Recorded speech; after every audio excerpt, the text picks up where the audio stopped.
Ahoy hoy, and welcome to Players in Book. I assume it's working. I'm going to give it a second just to make sure. We're good? We're good. It's a little rough because I'm running the stream and I don't know what I'm doing. But it's up and it's working and we're all on stream and that's all that's necessary. And everyone can be heard. I want to make sure I've got everybody unmuted the proper way, but I just want to double check. Yes, let me make sure. Yeah, okay, hold on. I need to make sure that I have closed.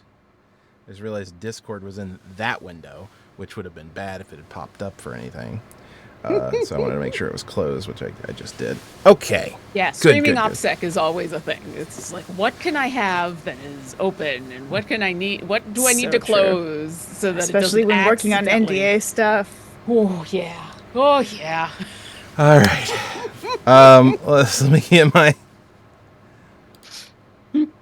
notes open here for the streaming. Damn it. I went to click I'm still getting used to the new notepad in Windows 11 over Windows 10 where it's got like tabs and everything. And I went to select one of the tabs. Instead, I just closed it. Anyway, let me do my credits because I don't know, we probably won't, but it's just great to do it anyway. Exactly. Cartography by Shay and Peku. Cartography by Shay and Peku Sci-Fi. Maps by Luke Stratton. Maps by Eightfold Paper. Music by Tabletop Audio. Character tokens by Greek46. Custom tokens by Shay and Peku Tokens. Overlay art by Packstream. Custom world map by Frecklesketches. Logo by Luke McCay and character art. And special thank you to Billith and Strike Red Kite for moderating for us. And you can throw it to me for the Idle Champions stuff because that was it. That was the other thing I was trying to remember. So Latia is still having fun over at Gen Con, and Goblin had some technical difficulties, which is why we have decided to do a little bonus action very quick today. So I'm the one who gets to talk to you about Idle Champions of the Forgotten Realms. It's like old times. Yes, Idle Champions of the Forgotten Realms, which we have a code for at the bottom of the screen somewhere. If you are looking for loot for your champions, go ahead and put that code in and you'll get a free Electrum chest and some kind of loot for some of your champions. Maybe even champions that Jen and I created. Not the ones for this game, but for other games. And so, yeah, there you go. Fun, free loot from a game that you can play on pretty much everything, even sometimes your toaster. Smart toasters. Very smart toasters. It's a tiny little screen, though. Not the Switch anymore, though. Sorry, Switch players. But pretty much everything else. And hi, I'm Lauren Urban. I'm usually playing Fairlos, the Tabaxi cleric, who's just trying to keep everybody alive. Today, she is playing me, Lauren, who's just here to chat. There's just tiny Fairlos piloting. At the back of my head, she's right there. Piloting a Lauren. Mm-hmm. A Lauren ship. Hello, I am Jen Kretschmer. You can find me on the interwebs as DreamWisp, dreamwisp.bisky.social, streaming as DreamWisp Jen, and I finally can talk about the thing I've been working on forever. I mean, I could before, but I finally actually, now that people can see it, they can understand. I just worked on Draw Steel, the new MCDM game. I created the art description system, which if you hover your cursor over any image in Draw Steel, you will see an art description pop up. It's a brand new system of image description for tabletop games that I developed that is based on museums' use of art description to describe art, because our artists and our alt text users deserve better than a couple of words to describe the incredible art. And it is incredible art in Draw Steel. Draw Steel also has maps by Shane Peku.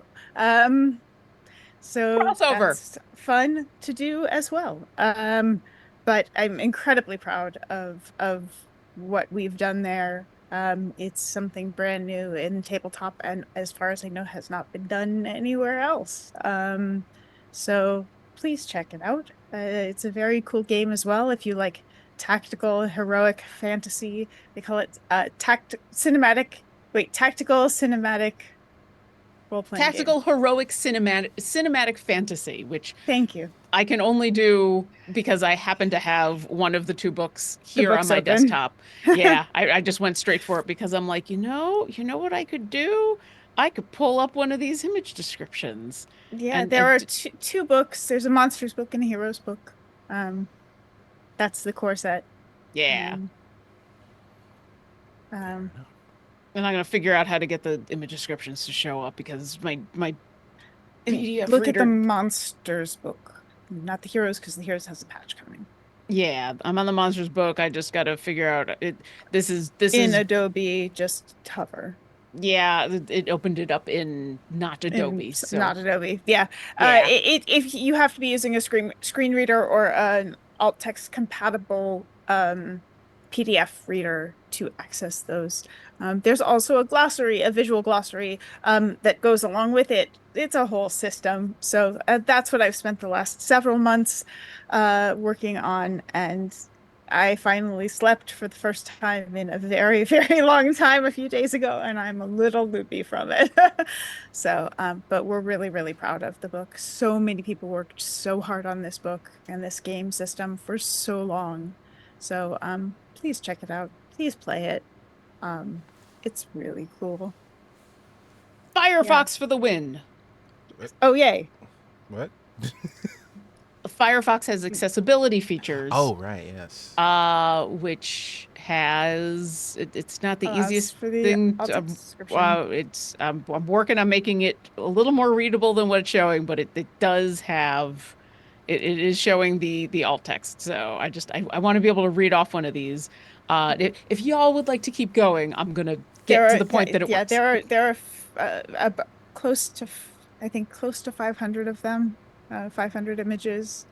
Um, they're chunky books. It's 800 pages total of book if you get both of them. Sounds like it's worth the So money. it is worth the money. And also I'll just flag that of the companies in the tabletop industry, MCDM is one of the few that actually pays their staff and freelancers living wages.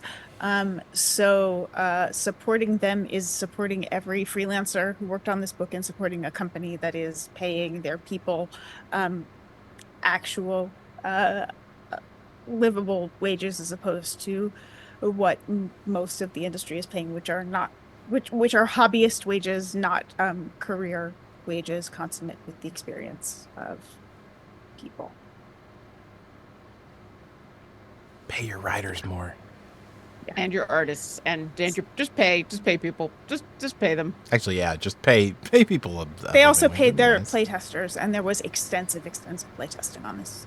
So it's a journey you can follow. They've been very public about it. Everything's been on the YouTube channel and their Patreon and stuff. So it's been a very public journey of what the draw steel process has been. So if you are curious about the kind of work that went into it,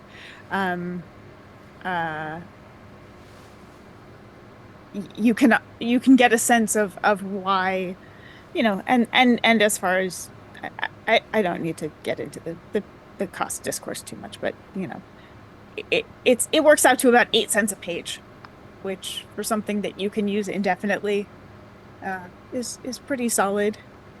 But feel free to take your time, watch some of the playthroughs, see if it's the right game for you, because they flat out say in the beginning, this is not the game for everybody. It's a highly, highly tactical game. And there's lots of crunch and customization. If that is your jam, this is a really cool game for you. And if it is not, then there are lots of other really cool games out there, and they make recommendations of plenty of them. And what else? There was one other thing I was going to say about that. And sometimes it's your jam on some days and not your jam on others. Yeah, and there's a starter game, a starter adventure you can get for around $10 called The Delian Tomb that teaches you how to run the game as a director and how to play it as a player. And so you can get a sense of if you like the game from that before you buy the books as well. But yeah, Yeah, fair enough. we're really proud of it. That was a long ramble, but I was trying to stall for Lauren. Did you get Well, your? Yeah. I did. Okay, so I managed to grab because yeah, Firefox kind of for the win. It took a second to kick Firefox from no, don't create your own alt text. I want to see the alt text that it came with, which fair enough. But yes. So for example, I grabbed one of the smaller ones. This is for one of the flaming horses. This is the alt text that you will see here, have read out to you, depending on how you are. The elf flaming horse. No, this is a white and gold horse construct with a flaming mane and tail rears back in a clearing of a darkened wood. The mount bucks on their hind legs. Their body is made of a segmented porcelain-like plates with gold detailing at the seams. Through their eyes, nostrils, mouth, and gapes in plating, the flames filling their body glow. Their mane flares out as their head curves towards their flank, towards the right, a frame, and their tail curves up in a U shape behind them. That's fancy. Yeah, Quite that's a one bit of the more mounts for one descriptive. of the elves. Yeah, that's That's one of the elf sub ancestries. That's one of their mounts. I figured I would grab one of Shadow the elves, yeah. one of the slightly shorter Yeah, descriptions, one of the more they simpler. they're typically they have an alt text portion which is about 15 words at the top, which is if you want to just get a quick blurb of what's in the image, and then below that there is a longer blurb which is typically around 400 characters. But when you look at the demons or Francesca's maps, some of them get up to close to 2,000 characters, because there's no other way to describe the indescribable horrors of the demons or the amazing intricacies of the maps without that. We will be getting to your questions in chat, probably right about now. But if you do have additional ones besides the one Cassius has already thrown up, and I saw one from Fuel earlier, just type caps lock question : and then your question, and it'll be easier to find in the chat. I'm going to answer the first question I see, though, because it was something I was thinking about today. Does Furlos use a laser pointer to distract Lauren? Use that as a jumping off point because I've been trying to, in my brain, like you pulled out a laser pointer, and actually talking to you about it, we'll talk about this on the stream. We'll figure it out now. What does your laser pointer look like? What is it? What's the fantasy equivalent of a laser pointer? Obviously, it's like casting light, maybe focus through a lens. I'm thinking Prestidigitation. Prestidigitation I mean, would probably do the maybe. job. Prestidigitation Yeah. would straight up just do it. Yeah, you just point it and it puts a dot wherever you want it to put a dot. Yeah. Probably. She doesn't have prestidigitation, but she does have light, which doesn't do quite the same thing. Well, but yeah, I mean, This is just a magic item. It could do. It's just a magic item that prestidigitation. does. Yeah, I mean, the nice thing about prestidigitation too is you could get multiple colors. What does it look? We'll make So, it like a limited prestidigitation that does the thing a laser pointer does. Yeah, just the beam. Yeah. I feel like the beam is important. It is because kind of. Yeah. Yeah, you need the pointer part of laser pointer requires a beam. I don't know why in my head, but it does. I do picture it in classic red. Yes, prestidigitation means it can be the variety of colors, but I think the default is red. I think in this case it's tiny. It is probably like super tiny pocket sized. Because it probably isn't something that she pulls out very often, but it is very useful in the few times that she needs it. So, like, yeah, it dug into a pocket and pulled out because half the fun of I think it's funny to have Tabaxi with a laser pointer is she has it because it's useful, not because cats want to play with laser pointers. So she has it for the utility, and then everybody else is like, with it. So yeah, I picture it like one of those little squeezy toys, almost, except not made of plastic, like a little, like I know what you're something talking real about. Yeah, yeah. small, but like a metal thing that you just go. They used to put these things that you would put to your or put on your keychain that you could like press and it would be a little light. Yeah, something like that. I had something similar for those that have lived in the northern climates and have needed to say have something on your keys that could de-ice a door. Or have something just real small just in case. I used to have one of those. So yes, just something real small that you could just grab out of a pocket and boonk. So that's kind of what I pictured. As far as does she have a laser pointer to distract Lauren? Oh, you don't need a laser pointer to distract me. I'm very easily distracted. Laser pointer, that would distract me for about 5 seconds. There are words that can distract me for much longer than that. There you go. That question Yeah, distracted me for there much you go. longer than an actual laser pointer did. Question, and this is one I was going to make sure to get an answer to. How goeth the P&B Discord? Okay, so we were going to launch that in the middle of this week. We ran into a few technical difficulties, but we are working on getting the Patreon and the Twitch Discord integration going, and I am really hopeful that we will get it done this week. Very, very hopeful. We're going to turn Patreon off and back on again, and it'll work. Yeah. But yeah, that's just the update Patreon on and it. off again. Ba-dum-boom. You'll always get me with wordplay. You Inspiration put for your puns in front character. of me. Inspiration really? for your character if you don't already have it. I There you will go. gladly take that. I think you did use yours, so yeah, you probably could use another one. That's Patreon off again. I like that. Right. So while we're waiting for any other questions anyone has, which we may or may not get any, I wanted to talk to you guys about how you experience, or Lauren specifically as well, since you were the one that cast the big old lightning bolt that killed half the submarine fleet. Oof, yeah. What were your thoughts on the battle? Uh, I I always knew Fairlos was kind of built for this. Right. She is a storm cleric. She is a tempest cleric. Yeah, she runs around with a hammer, but like she's got literally thunderbolts and lightning. Very, very frightening. very, very I frightening. was not and yes, it was through the canon and there were other circumstances going on. I was not expecting it to be that deadly. She was not expecting it. I mean, we definitely the both of us were like, "Oh, this is something that can disable the ship." Great.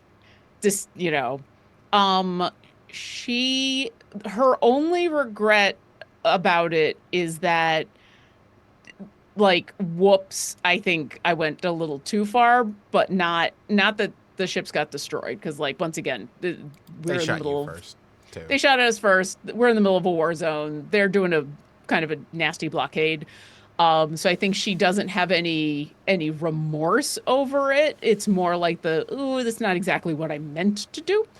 But yeah, there was a moment when it hit and she's one of her channel divinities, which I don't think she's used yet, is I can just decide to do max damage on either thunder or lightning damage. Tempest I can, clerics are awesome. yeah, it is just one It's of one my of my channel favorite divinities. cleric Yeah. types. And I just haven't had a chance to use it yet. And so when we hit and I was debating using it and went, we're just trying to disable it, probably doesn't need that much. And now Fairless is glad that she didn't. Lauren is like, I do kind of wonder if we did how much damage we would have done. Man. So the I mentioned this during the actual or towards the conclusion of that combat, but one of the things was that God, I can't remember her name. But the pirate queen whose ship can also go underwater was also fighting submarines down there, was in your line of fire, far in front of you. And took a scorch. I think I mentioned when she came by, she took a scorch. She had a scorch mark. Yeah, and she was. Yeah. So it was actually probably better that you didn't do extra damage, but it was. Yeah, that was a lot. yeah, but it was an interesting. So I was just like, I looked into like sea combat systems, and then I was just like, I mean, why don't we just put everybody into initiative? And then when it's the ship's initiative, let you guys go one after the other, and then just run the initiative that way. Why do I need to reinvent the wheel and do the and like not just or use somebody else's system or come up with like a pastiche of their system and what I want it to do? I was like, let's just use some 5e rules with a little bit of modification to it to make it work. And I feel like, at least for the short time, I think if we'd gone on longer, maybe I would have felt differently. But yeah, it would have been interesting. I found it interesting how well it worked, actually, functionally in the moment, and I was glad it didn't go badly because it could have. I'm just like, I've never done this before. I've never done sea combat before, which is something you can plan for, but you can't really figure it out. And then another thing, I mentioned this to, I think it was Katie after the session, possibly last week, but I was talking about how I think most people would look at the stuff I've given you guys and the like abilities I've given your ship and been like, he's giving them very overpowered stuff. They're gonna wreck every combat encounter they run into on the ocean. But it's every party's different, and your first instincts are not let's blow up that ship. Yeah. Our first instinct was, well, can we do this peacefully? It's almost or always. at the very least, yeah. Can we at least avoid combat? Yeah. Can we at least, can they really see us, or did we just get too close? So well, and like, let's be real, 1,000 crabs in any TTRPG it will defeat anything. So yeah, and all it takes is the dice. Giving this party a somewhat overpowered ship because I know you're going to use it in ways that drive story, not drive as killing as many people as possible. Yeah. Well, and the dice could have gone in a completely different direction, and you took some serious damage. Well, and that was the other thing. Like you mentioned glass cannon a couple of times, and our ship is also kind of a little bit of a glass cannon. Now, granted, we had 2 people down below doing hardcore work, keeping us from really going under, which I think helped a lot. But that's what it took. It took 2 people down below. So yeah, like I think it wasn't as much of an overpowered as it seemed, and certainly, yeah, it would have. I think another round or 2, and depending on how the dice rolls would have gone, it could have continued to be challenging. Mm-hmm. What I also liked about it, Jen got a bit, you got to do a bit of it with Riv, and then we experimented a lot more in the second half. But like, yeah, lightning was the big ticket item. But like you did, was it catapult that you did? I don't have catapult. I did was it magic blast, and I had magic stone, but I don't think we used it. Well, I think did I make some? You did magic stone, I think it was. Because that piercing damage. That's what it was, because that was the other thing that I thought was interesting of like, because that's how we figured out. I made some and gave them to Latia. Mm-hmm. Yeah, so she was able, because in that one round, she figured out that the lightning disabled the ship, and then you used the magic stone and it pierced it, and that's what made essentially the explosive decompression happen, and that's how we figured out the explosive decompression was a thing. Which, like, always good. Lauren knew, but I don't know if our characters really knew until that moment. Yeah. So, like, learning experience. And so, but, like, yeah, lightning, obvious. Like, it makes sense when you think about it. And, yeah, that does a lot of damage. But also that idea of, like, don't shoot a gun in an airplane, work is the same underwater. It just takes a little tiny, and suddenly it doesn't matter the size of the massive ship you've got, especially when it's a metal ship like that. Yeah. So I love the idea that, like, because of this situation, there's a bunch of different ways to go about it. And really, the only reason that we swapped was because we were trying to be non-lethal, and I just failed at being non-lethal. If we were okay with continuing to just be, uh, just taking out ships, Riv had just as many options as the rest of us. So I kind of liked that those cannons were as flexible as they were. Yeah. Interesting thing about that. Uh, I think you guys you probably noticed this, but early on in the session, I was trying to figure out who, like, I was thinking about your ship rolls because I was trying to think about where everybody was going to be on the ship during combat. And at first I was just like, well, they're regular cannons that shoot extra far. That was at the beginning of the session. What they became by the end of the session was fully just me like, that doesn't work. I need to make them this. No, that doesn't quite work. They need to do this. No, that doesn't quite work either. Let's make them do this. So it started with, you're just shooting a cannon that's extra long range. And then it was, let's allow them to use their cantrips through the cannons. And then it was, let's let them use their spell casting up to level 3 through the cannons. I did like in the end we finally got to the when we were trying to figure out how to describe why you could only go up to level 3, and it was finally, well, because level 3 is a cannonball that's this size, and level 4 and level 5 and above are just cannonballs that are are bigger and just won't fit in the cannon. It's not that, and that's why you can upcast a level 3 spell to 4, 5, and 6, but it's still at a level 3 spell. But like that's the difference was like, what's the size of the cannonball versus what's the size of the cannon? Yeah, we worked that out together as a group because I didn't have that. That wasn't something I had. That was just something I was like, oh, why is that? Cannonball size.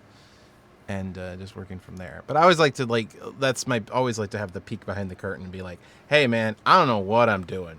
I just But we talked a little while ago about puzzles and how a lot of the time, one of the best ways to, as a DM, to approach puzzles is to be open to what the players come up with as the solution.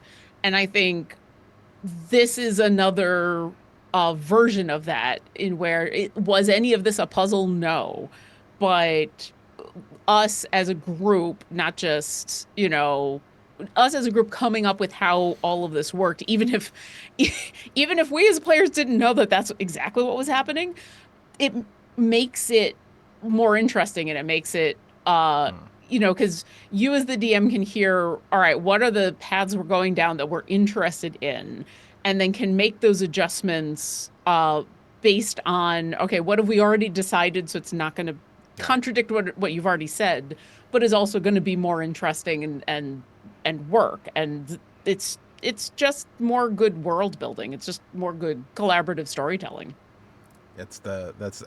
In my I forgot to mention this, but in the start playing game I'm doing on Wednesday, they went to a city called Königsfeld. This is relevant, which is a city I really, really want to develop, but I've never been the kind of world builder who, like, I got this giant ass document over here, and this is all, all this stuff. I'm like, let's just, once the players go to the place, I can be like, okay, now I can build it. I'm literally putting the stones down as they walk is the better way to put it. But then once the stones are down, they're down. I know what this place is. So yeah, it's like that with these cannons, with the cannon things, or sea combat. We're just kind of playing it by ear, but now that it exists, that is how it works. And I like the idea that, like, you guys are overpowered because of your Fey influence, like the Fey favors you pulled in, and the dwarves and the Brescians just kind of have to work with whatever technology they can salvage and make work and replicate. So, and then, I mean, I will say, I really do need to look into the depth that you guys were operating at.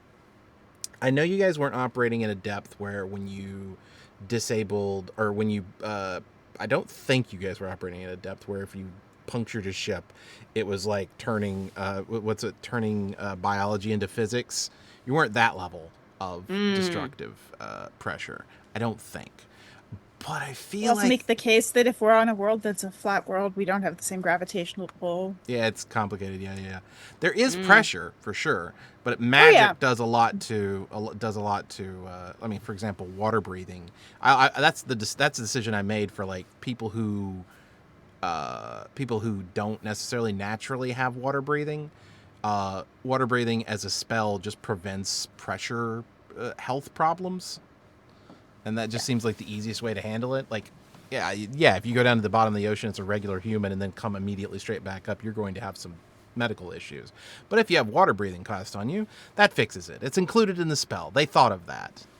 Yeah. Especially since the spell includes Yeah. you just pop right to the Right. surface. Yeah. Feels like it would be contrary to the spirit of the spell if like you just pop right to the Yeah. surface And and then have the bends and have to Yeah. yeah, and undergo. Yeah. then to have the bends and die. It's like, no, that doesn't feel like that's a good part of that spell. Yeah. Um, Real By the quick, way, this is a lethal spell, so don't use it. don't ever But it use yeah. it. exists. Yeah. This isn't first edition. Only use it if you're adequately weighted and can slowly unweight yourself. But by the way, you're gonna suffocate on the way up. Yeah. So Yeah. sorry. Thank you to Buzz. I think Buzz might already left, but thanks Oh yeah, to thank you Buzz so much, Lightyear for Buzz. the Oh, yay, thank subs. you. Question: which version of Counterspell are you guys using? Asking for the canon. So, interestingly enough, outside of a couple, I think, exceptions with regards to Jen's build, we are using 2024 spell rules, with a single exception, and that is Counterspell, because I believe the 2014 Counterspell is more player friendly. And we've had some interesting discussions about Yeah. that. But yeah. Uh there's a couple of 2014 things that I still have. Yeah, there's Very, exceptions generally. Yeah, yeah. very, very, very few. Because also Tempest Cleric is still a 2014. But yeah, Yeah. we've mostly moved over. But yeah, Counterspell is still a 2014. That's 2014. Yeah. I I'm trying to think if there's any other like I upgraded basically everything except for things that don't exist in the Right. 2024 rules. And yeah. a lot of my build is dependent on Yeah. old Oh, that does remind me things. actually, because your build is like a very. I mean, it's not only, but it's got a very strong combat focus. Like its mechanics are very Yeah, like. it's a very mechanical. And I was talking with my Wednesday game about how like I design combats that should be what I like to say is brutally difficult but rare. But brutally difficult combat doesn't mean that it's always going to be hard by the time you get to it. Just that the original design of the combat encounter is, if you were to just, and this is true of you, it's true of everybody that plays my games, if you were to just do nothing, speak to no one, try to do no preparation, and run into the combats that I set up, you'll probably die. But this is D&D. You do even a little bit of preparation, do a little bit of reconnaissance, you do talk to some people, persuade some people to come over to your side, so on and so forth. Those combats can go from you're definitely or almost certainly going to die or have to run to a breeze. And so, yeah, that's what happened with the submarine fight, actually. You guys got immediately creative with your lightning damage. And I was like, lightning, that's exactly what we needed for doing some interesting stuff. And then you lightning bolted, and I'm like, well, okay. Yeah. So this thing extends the range of spells already. Lightning bolt has a 150-foot range, and unlike all other spells, not all other spells, but almost every other spell, it does damage to everything along the line. Yeah. It's not just like Fireball's a big explosion, but it's in a spot. Lightning bolt's going to do damage for the whole line as far as you go. So I was Yeah, like, fireball is a grenade. Lightning bolt is a flamethrower. Yep. I'd actually, yeah, I'd say lightning bolt might be more closer to like a machine gun, to be honest with you. Yeah, that's same. Yeah. Well, Yeah. and the funny thing being, had to go with lightning bolt because we were talking about doing the way that we were talking about those spells I wasn't sure if call lightning would work. Yeah, because doesn't call lightning require like? No, it doesn't require access to the sky. I don't think. And no, it does more if you have access to the Mm, sky. there we go. Um, That's the difference. Yeah. yeah, it gives you more, and yeah, I think the 2024 has slightly different, which I got to look up. I was also just looking up the few exceptions that I have to the 2024 versus 2014 are all because my subclass isn't a 2024 Mm-hmm. subclass yet. The sp- there's a weird thing about the spell list in where, for example, Sleet Storm is a spell that I have access to as a storm cleric, as a tempest cleric, but only the 2014 version of it Right, because you don't. Yeah. Any of because your your classes subclasses spells that you get are only the 2014 versions. Yeah, it's yeah, complicated. it's so that gets a little wonky, and I've been able to get around some of that because as a cleric, you just have access to everything all at once.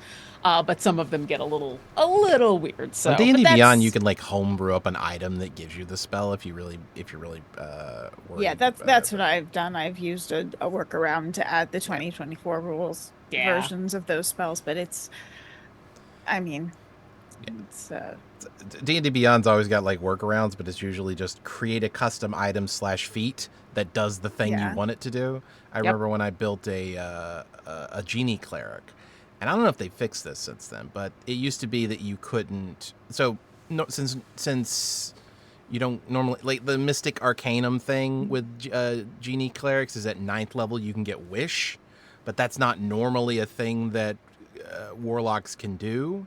I say cleric, I think, but warlock. Anyway, um, but genie cleric would be interesting. No, but yeah, you get access to wish, but it's not on the list at all, and it's not a thing because it's not normal. And so I was just like, all right. I went in and created a feat. I was just like, all right, feat, genie cleric, arcane, mystic arcanum workaround, add yeah, thing, good to go. mm-hmm, yeah, yeah. Jen is aware of the feat that I have that just lets you add all the yep. spells. That's how I have the workaround working on my everything. Yep, Yeah, that broken feat that every game that I end up in, every Mhm. once in a while, I have to warn everyone. I'm like, don't add this feat unless you know what you're doing with it, or unless you really need to, because otherwise, it's Yep. a bit wonky. But at this point now, like as much as we kind of grouse about it, and I mean, I will disclaimer, I used to work for D&D Beyond, so take this with a grain of salt.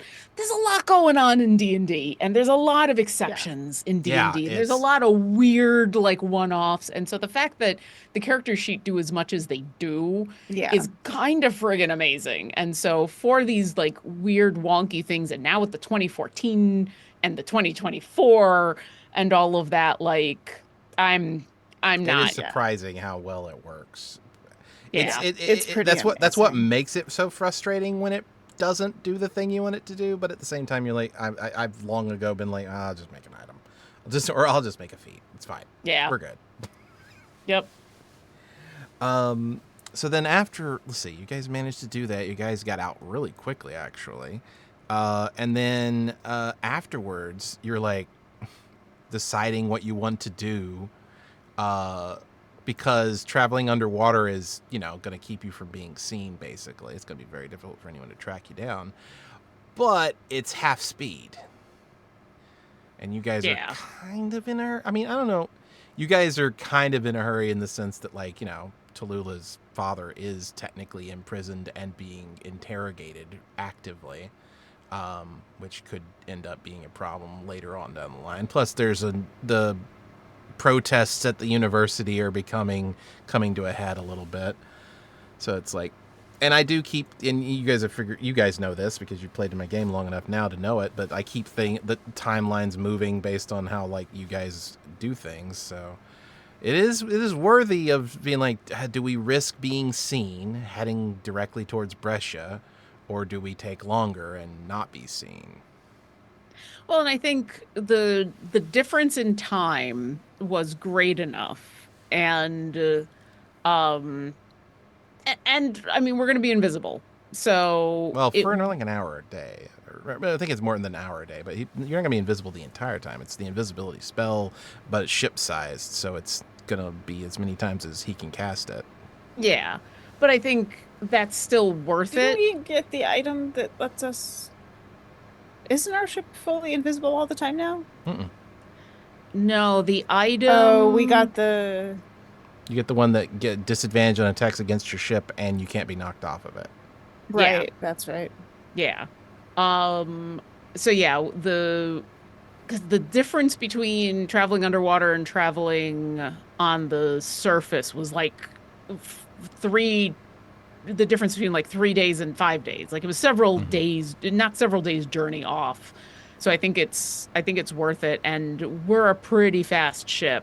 So I think I can't that was remember. kind of I'll have the to look. I can't decision. remember what the spell level for make ship invisibility is, but it's possible that he could have taught that to Esqua? Esqua as well. I think it's. I know it's not second. It's higher than second as normal invisibility is, but I can't remember if it was third or fourth because Esqua doesn't have any fourths yet.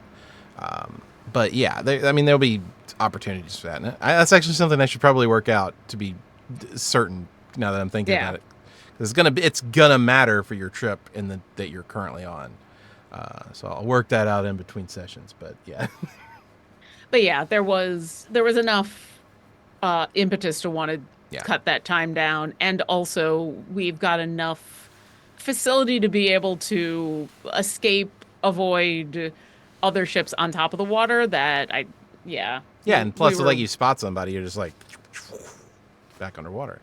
yeah. So we've got options. Um we'll see what happens. It's also like at this point where we're going, I We don't need think roads. we don't need That's roads. Yeah. exactly what I was thinking. We're gonna be a flying ship now. And then we just I need a burrowing speed Run on of banana all the peels. speeds. Eventually this ship's gonna fly, right? Like that's bound to happen eventually. I have a character in one of my other games that they're a ranger, and Yeah. so they're at the point where they've got a climb speed, a walk speed, and a swim speed. I'm like, I just need, A burrow. and they're the 24 Dragonborn, which once a day they can pop elemental Mm-hmm. wings, and so they can get a fly Mhm. speed. And I'm like, I just need a burrow speed. I just need to figure out how to get a Just burrow one speed, more. Just and one I will more. have all, and then I'll pop the wings, and then I'll have for an hour a day, I can move anywhere. Collecting the movement infinity stones. Yeah. That's awesome. Exactly. That's pretty sick, I don't actually. know how I'm gonna get a burrow speed, but I'm gonna make it happen somehow, and Is then it's there? gonna be Oh, weird. you got me wondering. Like, is there any subclasses or anything that gets a If burrow there's not a speed? magic item that's like a There's shovel gotta of be. something, Yeah. there's If not, creative. your DM can make one. I mean, that seems Yeah. pretty reasonable to be like, can I have is there a magic item that makes a burrow speed? I feel like if It somebody also answers that, seems like, depending on your draconic heritage, like an ice dragon, Hmm. if you have some sort of white dragon heritage, that Maybe, could give it to you. maybe. She's a Because blue they have dragonborn. a burrow. Oh, That's true. Yeah, she's a blue dragonborn, which is the electricity. Um, yeah, it's more of a funny thing because when the hell am I ever going to need a burrow speed? Which I say now, and probably at some point she's going to need a burrow speed. But yeah, I just find it funny that this ranger has just all of the you can't escape her. She just is like a she's one of those flying spiders. So I just need to be able to burrow. Our ship is going to be the same. yeah. Before we get into the weapons testing and the identifying that it got done towards the end of the session, which I always love the idea that people will be like, wait a minute, we do have identify. We could have identified all of these things to figure out what the. It's sometimes I watch players and I want to be like, you have X. This time around, I was just like, Caradig was participating in the conversation, and you were talking about stuff, and I'm like, well, Caradig would absolutely identify magic items if you guys are like, I wonder what this does. Even if you guys don't think about doing it, he's standing right there. Yeah. But I loved playing into his sort of like scientific mind of being like, I want to know. Wait, I want to test this. I want to try and see what happens if we do this, and then I want to try and see what happens if we do this. And I want to try and see what, and then That's the second edition version of Identify. That was the Yeah. old school way, is you had to yeah, try stuff out first a lot of the time because it Yeah. was so rare and expensive yeah. to identify things. But he I definitely will wanted say to I do a fireball underwater and see what it with out through the cannons and see what happened. I did appreciate, I felt like it was a tiny little bit of character growth that he was just like, I want to try something. It's like, what do you want to try? And then he explained what he wanted. It's like, we can absolutely do that. Can you wait for this for us to find a safe spot? And he's like, absolutely. It's like character growth, NPC character growth.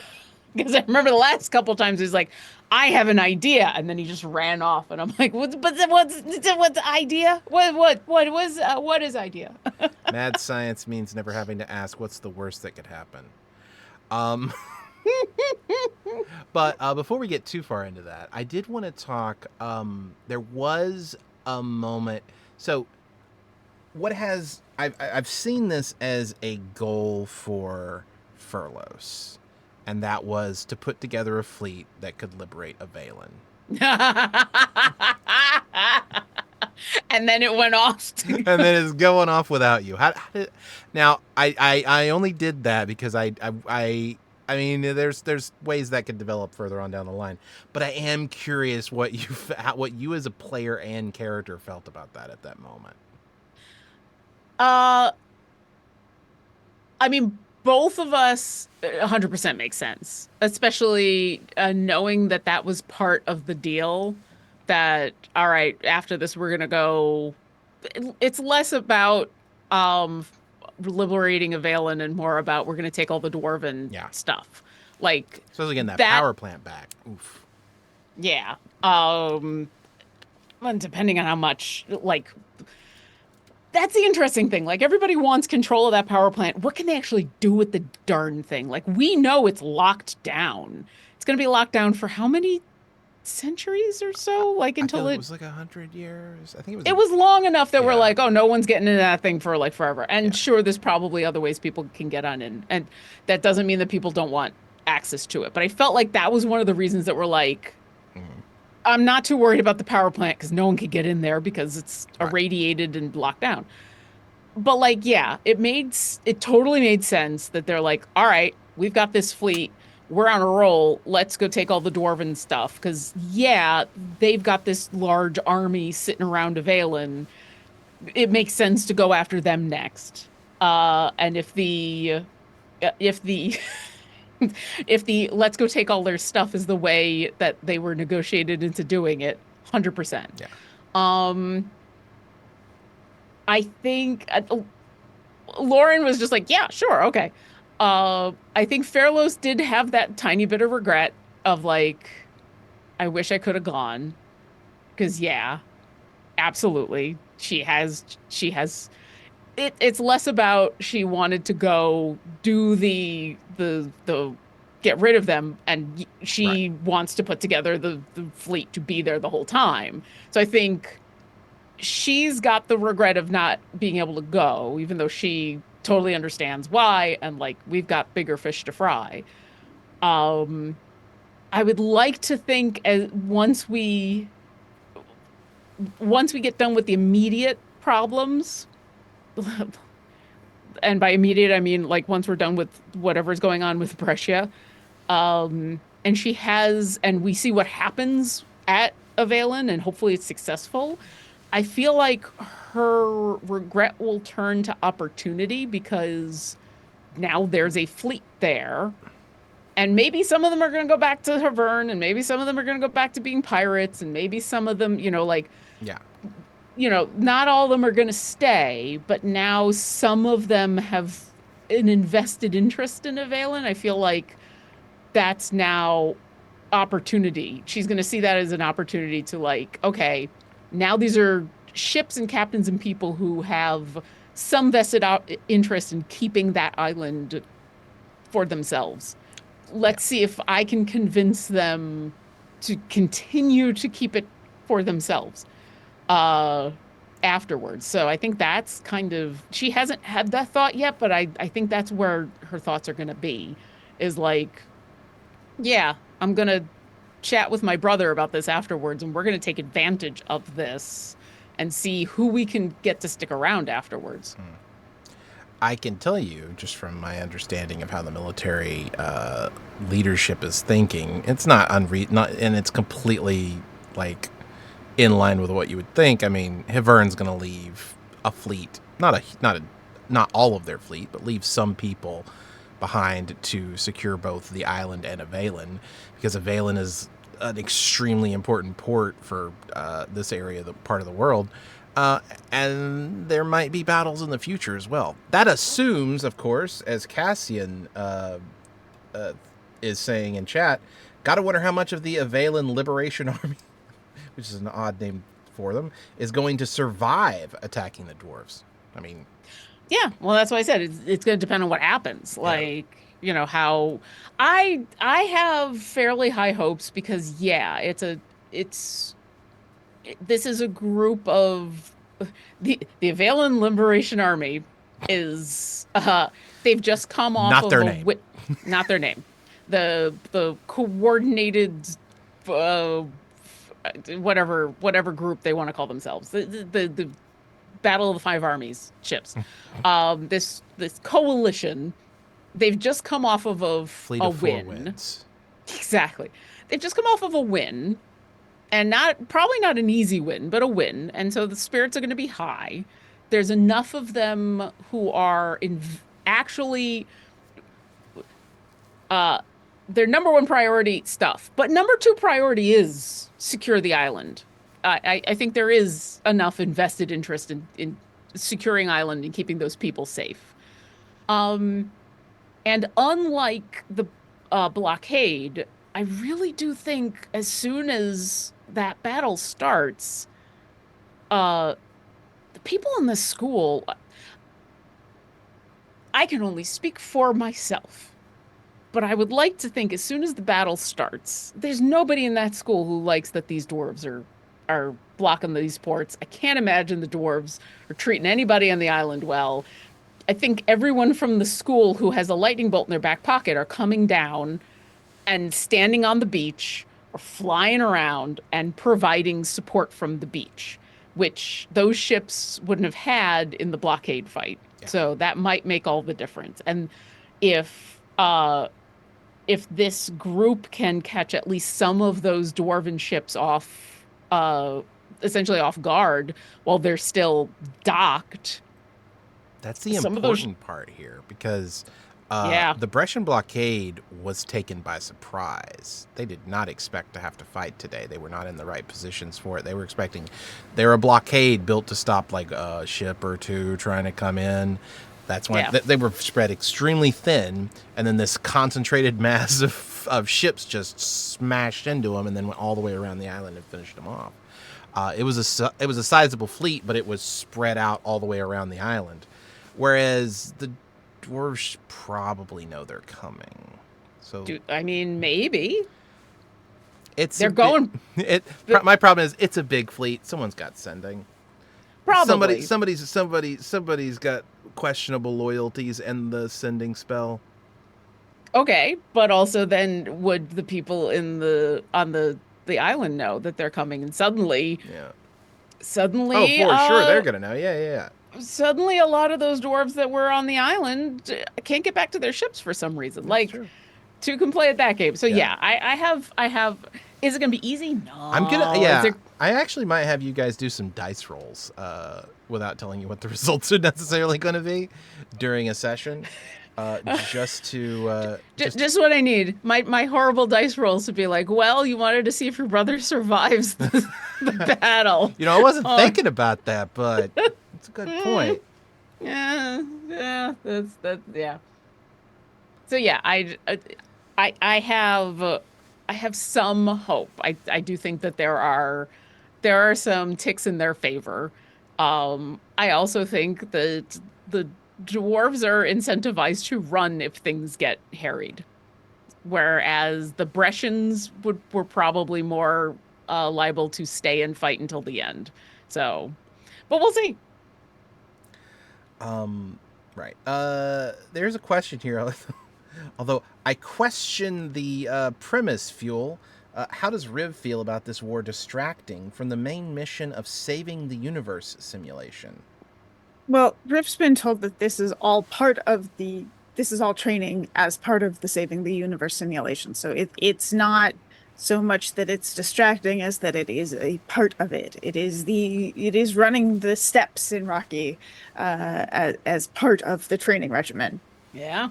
Well, to some degree, it's also as has been communicated, this shouldn't have happened. Most of the stuff that you guys are interacting with and correcting, for lack of a better way to put it, like the Brescian Navy shouldn't have been blockading the Ile de Hombres, because the simulation, the original version of this simulation that's been run many, many times, doesn't involve a war in Brescia. It involves a bloodless coup that takes over and replaces it with a somewhat democratic government, which I think actually was directly communicated at one point. This is wrong. A lot of this stuff is just wrong. But the overall thing that Riv was communicated to Riv was this is a training simulation, go. So even if it's wrong, it still is part of the training simulation. Absolutely. Therefore, part of the training simulation. Not only is it a training simulation, and I think you're right. If it was a bloodless coup, would we have been incentivized in the same way to go and get, like, would the books that we're going after, at least one of them is in the castle. The reason one of them is in the castle is because of everything that's been going on. If everything that is going on now hadn't gone on before, we wouldn't have been incentivized to go. So where would these books have gone? So I think I like the idea that you guys get to this is not solid. It's one of those things where until it happens in the game, it's not real. But this is one of those things where it's like my thoughts are, in the original simulation, you guys go to the Isle of Dreams and all of your books are there. And all the people that are supposed to be taking care of them are still alive. And you guys go in, and that's the conclusion of your quest. The story is over, roughly. That's not much training. Yeah. And yeah, there's some other stuff to it. So it's like, yeah, you guys, maybe you needed the simulation. Maybe there's a reason. So I think Riff's assumption is that yeah, I mean, that's a fairly simple. Maybe there's a reason. That seems a little too easy to be the whole simulation. It seems like the actual training. If you're trying to train to save the universe, it seems like you'd have to train a bit harder than like walk into the place that has the stuff and pick up the stuff. Oh, I just had a thought. What's that? Do you think the last time we did this, Riv had that exact thought? Man, this is too easy. I love if I'm supposed to be training, because it plays into something that's already in my head, and that is part of the reasons why there are flaws in the simulation now is because last iteration Rivulet threw a message forward. Yeah, that's already something I was thinking about. So.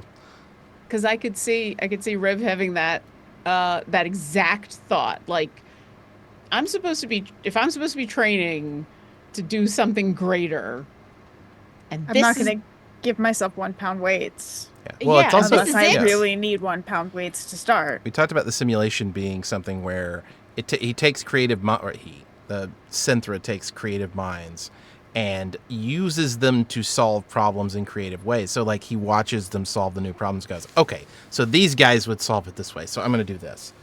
But, like, the original version of the iteration of the simulation is not super creative in that sense. So, like, it gets to the end, and it's like, okay, well, they didn't do a whole lot this time around. I guess we'll run it again. Synthra needs a notes pass. And like this, and like I feel like at some point, Synthra goes to get a script doctor. Yep, on the training simulation, and gets Riv, and now. Yeah, but no, the idea that I have genuinely Riv is the Carrie Fisher of this situation. Is a fling a light into the future style, sort of like, all right, I guess, but maybe we do something different next time. I think the problem is that the reason why you can't solve your issue is that your simulation sucks. Let's create some conflict where things actually need to be solved. Yep. And I wasn't necessarily going down exactly that line, but I like it. I like it. I was going down the that she's going to fling a light in the future part, but I didn't have a really good reason solidified in my head as to why. But I like that.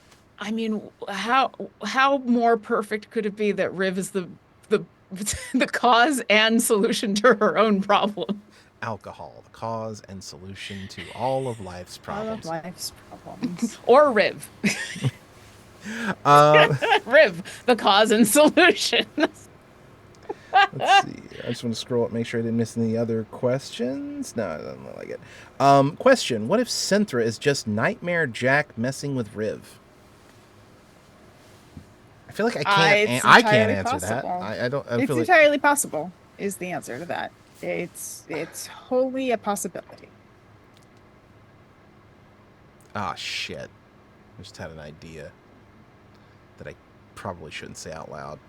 Then don't. Then move on to the next question. So Tolliver, yeah, but now it's like in my head, so my brain is going with it. So Tolliver is just hard mode toggled to on. We're in New Game Plus. Is this what this is? we did the game, and then Riv is like, no, this is not good enough. New Game Plus. Here we go. What? Oh, what is there's a game where it's kind of a JRPG, but it's where you play it and you have to like play it 20 times in order to get all of the different versions of Chrono it. Trigger? No, it's a newer game. God, I'm seeing it in my head. I'm gonna have to look this up, but like it's newer by it's like 6 or 7 years old at this point. That literally like the first time you play it, it ends and you're like, huh? And then you go to play it again, you do like New Game Plus and it's like completely different. And every time you go through it, and you're playing as a robot. Death Stranding? No, I'm lost the name of it. I don't know. You play as a robot, and so every time you do, it's like it. And once you finish the game, finish, like you've played it through like 20 times, you've gotten everything literally at the very end, like you see the credits, and then the game says you can stop here and be good, or you can donate your entire existence to help somebody else. And when you do that, it basically gives like a bonus to somebody else who's playing the game, but it deletes all of the information, like it deletes all your save files. So you spend like 200 hours playing this game over and over and over and over and over again. Thank you, Toys for Ruin, Nier Automata. What's it called? Nier Automata. That's an interesting sort of like setup. I've heard of that game. I didn't know that was sort of the way it went, actually. I've probably spoiled it for some people, but I know it's one of those. It's been out for a while, and that's like the big thing about it is like it is you have to play it like multiple times, and when you do, like even the 6th or 7th time you start to play it, like sometimes you just suddenly spawn as like you start the game over again and you're a completely different character. It's a completely different story. And then suddenly you're playing it again and you're playing as a completely different character, but it's the same story. You're now just seeing it from their perspective. And I really like games that play with the mechanics and genre of gaming in general. Yeah. I know what I thought PT was going to be, and I'm hoping that the new game that Kojima's doing is the new Silent Hill type game with Hunter Schafer that he's doing. Yeah. But I had a very specific thought of what he was going to do with the system, and I was super excited because it was kind of like that, but not that.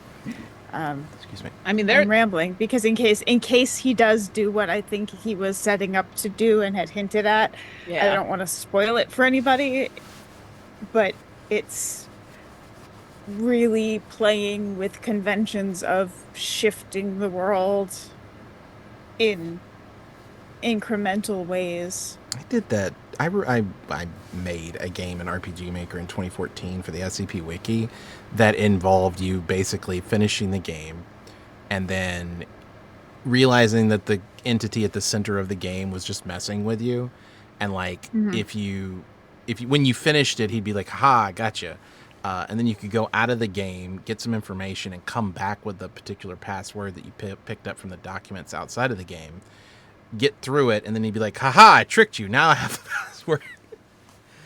And then eventually, but I was playing with the game, and I built it, and there were like 3 endings. There was that, and then there's like the real ending that you get to later. It's not super important. But then I was really close to the end, and one of the things is like a simulated boss battle. You're supposed to lose.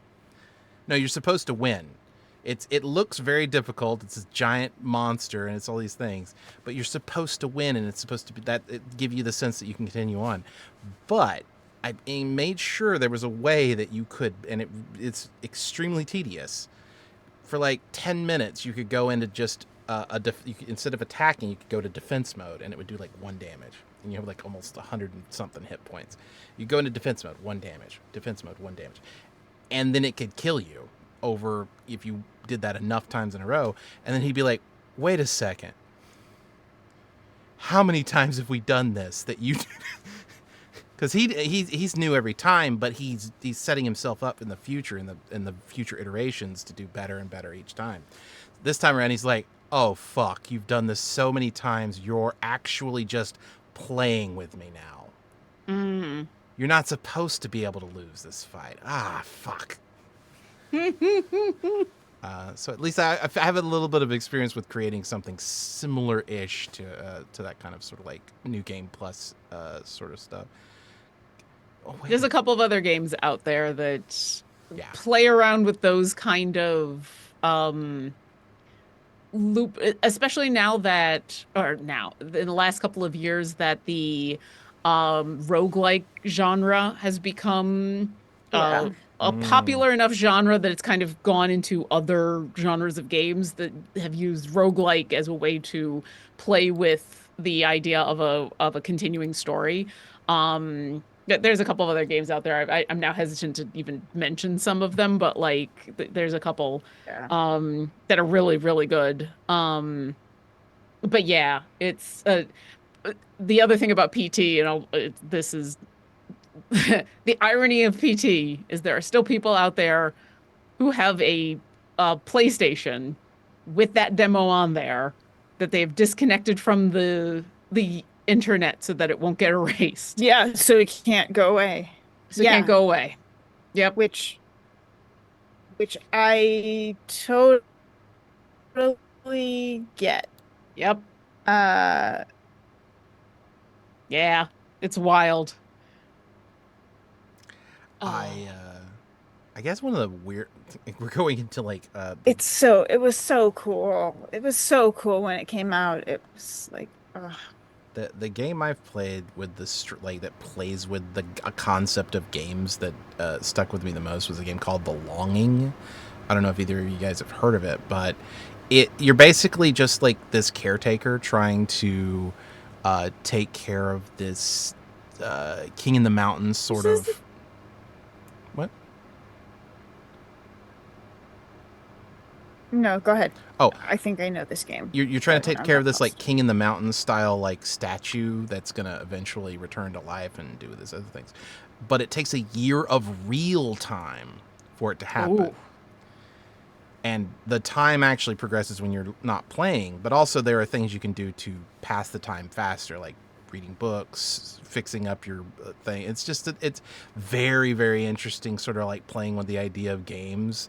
And like you're not going towards a particular, there's no questing. You do explore a lot, but really you're just picking up stuff to bring back to your base so that you can maybe like build a nice chair and like build a bookcase and sit down and read some books, so that it takes a little bit less time, like it feels like it takes a little bit less time. And that's the one that stuck with me the most, is like a weird mechanic that I'm like, I would never have thought to make a game that takes a year of real time to actually like, it's gonna happen no matter what you do. You're just a caretaker. Like he's gonna come Yeah. back to life a year from now. Yeah, it's fun stuff like that. I love it when games do play with the mechanics and like conventions of gaming in general, and to sort of just completely throw it up on its head in ways that you weren't expecting. We need more games like that. Yeah. Speaking of, I know we've gone very far afield, but whenever these kind of topics come up, I have to mention, have either of you, do either of you remember a game called Brothers, Tale of Two Sons? It's a while ago. It was, Yes. yeah, it's Yeah, yeah, yeah. Xbox. Never It might have played been an it. Xbox One game. It was like an indie short game. It's the only game in where the mechanics made me cry. The Literally, the mechanics. mechanics of the Yeah. game were the reason that I just You're gonna have to expand on that. That sounds I can't intriguing. without completely spoiling the game. Interesting. Well, But for those that have played it, will oh know yeah. exactly what I'm talking about. But yes, literally there was a mechanic in the game that as soon as it happened, I had to stop playing and I was a weepy mess. So yeah. We had a question. Will the simulation get a DLC? I don't know. Maybe. Uh, per- perhaps. Wait till we find out that one of our NPCs is the DLC. DLC. Yeah. Well, I mean, yeah. DLCs Their would name be. is DLC. God. Mm-hmm. Yep. Deanna Elsie. Yeah. D, and their last name is EL''CEE. Mm-hmm. But they go by D. Oh no. Oh Right. man. Yeah. Yeah, first name D, last name LC. Yeah. LC. Sure. Yeah. Maybe if we have a guest, they can play DLC. That'd be Oh, fucking hilarious. that's kind of funny and amazing and also ridiculous and like Yeah. yeah. It is the It kind of got thing that I buy-in would. from the guest, but Yeah. that's funny. Yeah. It's the kind of thing that I would have in a. Yeah. God, now I kind of want to play a character. That I want to play a character in some of these games as a. That's It's called DLC. DLC. Mm-hmm. Oh man, that's really good. It was probably played as a Warforged or Automaton or whatever the equivalent is, just to drive home the funny. No, I like that. Yeah, no. No. You're a one episode guest, and so you play as a gnome because you're very short DLC. That's. Oh man, I like that. That's good wordplay. Inspiration. I would deal. You know what? I'll DLC take alone it. wasn't enough, but that one I'll take. Short Uh, DLC, very short DLC. It might be the only time where you could get me to play as a regular humanoid character is that specific moment. Is to play short DLC. Is to play a short That is a DLC. short DLC. I will. We are. I love these conversations, but we We're could an hour and a half possibly- in, so we're I an hour and a half in. think you know what? We've reached short DLC. I don't think we can top that. If anyone wants to throw any more questions in chat, now's the time. I'll give you like 15 seconds. We can do our thanks and our go That's fair, yeah. go see us in places while we wait for hi, any I'm- last little questions. Hi, I'm Jeremiah Cimmerian. You can find me on the SCP Wiki on Twitter and YouTube. I actually do plan. I haven't made a YouTube video in about a year now. So I'm probably gonna make one this week. I think I got a sponsor offer that I need to fulfill, so that's probably gonna get made. But if you want to play in one of my games, yep, Fuel just did a little link for you. I have a start playing game. We play on Wednesdays. We have one slot open. Katie is playing in that game, and I think they just escaped a trash compactor. When their secret agent contact gave them a scroll that allows them to teleport, and they used it, and instead of it taking them where they wanted to go, it took them to the bottom of a trash compactor. Whoops. Because spies and shit. Yeah, that game's ongoing still, and I think that's all I got. So toss it to you. Oh, okay. Hi, I'm Lauren Urban. She, her. You can find all the stuff I'm doing at lauren-urban.com. Right now, the stuff I'm doing is I've got this. I got the thing that's before this, which is on the Dungeon Scrawlers channel where I'm playing through Baldur's Gate 3 as Orkira Eldrix, one of my previous characters. We're getting towards the end of the game. I just destroyed the Steelwatch Foundry in Act 3, and so we're gonna go kill Gortash.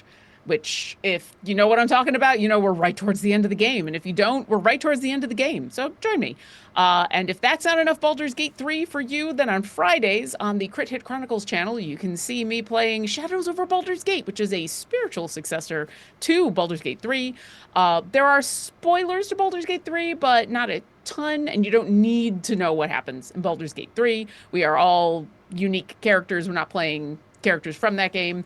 And we just finished a whole big chapter arc and had a month off in game and got tattoos and had moments and built a bastion and did things. And now we're back to trying to save the world from Tiamat, you know, like you do.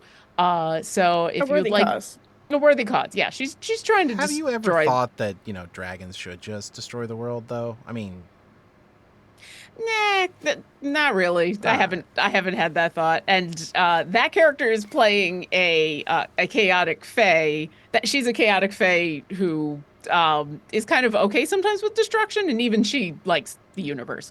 So she has been charged by Queen Titania to go kill Tiamat and bring her no, I get it. the The heart. universe is where all your stuff is, so yeah. It's not even my stuff. I just kind of like hanging out in it. And Tiamat is just kind of a bully. So yes, if you'd like to see me play a character who is kind of the complete opposite of Fairlos in a lot of ways, then come see Shadows over Baldur's Gate on the Crit Hit Chronicles channel at 5 p.m. Pacific. Otherwise, follow me on the Blue Sky at lauren-urban.com, which is also my website where I post TTRPG things and oboe things, and occasionally the stellar jays that come to our backyard that eat peanuts and hork them down in weird quantities, but it's fun to watch. I am Jen Kretschmer. You can find me on the interwebs as at Dreamwisp or dreamwisp.bisky.social, Dreamwisp Jen on Twitch. Draw Steel is the thing. My video may have frozen, but oh well. Yeah, so check out Draw Steel from MCDM. It's pretty awesome. And that's what I've got. I only just realized I didn't turn off my fans, and since my audio is not coming through Zoom, I don't have any sort of actual noise limiting. But, I haven't heard it, so you fair. do have some noise limiting. Zoom, Yeah. you've got enough that I have not heard the fans. Cool beans. And yeah, let me do the credits. That's the thing. Sorry, I'm all over the place today. Cartography by Shane Peku. Cartography by Shane Peku Sci-Fi. Maps by Luke Stratton. Maps by Eightfold Paper. Music by Tabletop Audio. Character tokens by Greek46. Custom tokens by Shane Peku Tokens. Overlay art by Pack Stream. Custom world map by Frecklesketches. Logo and character art by Luke McCay. Thank you to our moderators, Billith and Strike Red Kite. And thank you to everyone who gifted or subbed. Without your support, we can't make this happen. So I very much appreciate... well, I mean, we probably could make it happen, but it would be significantly diminished. We'd try at least for a little while. And no, Fuel, the Wednesday party is not trash. They just got thrown in with the rest of the trash. I don't have an outro yet. So try not to die. And I'll see you next week. Bye. Bye.